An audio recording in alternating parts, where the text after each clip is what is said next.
Release हुआ खेसारी लाल यादव का एक और दमदार गाना। अयोध्या में 22 जनवरी को धूमधाम के साथ बजेगा राम जी के अयोध्या लौटने की खुशी में खेसारी के गाने।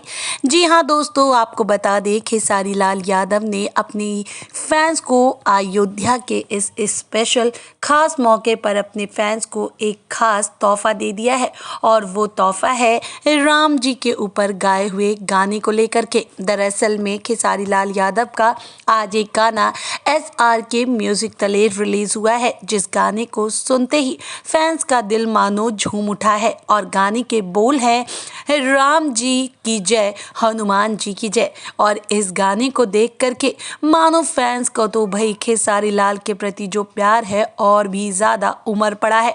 खैर, इसके अलावा अब देखना ये होगा कि अब अगला कौन सा नया तोहफा लाएंगे खेसारी लाल यादव अपने फैंस के लिए।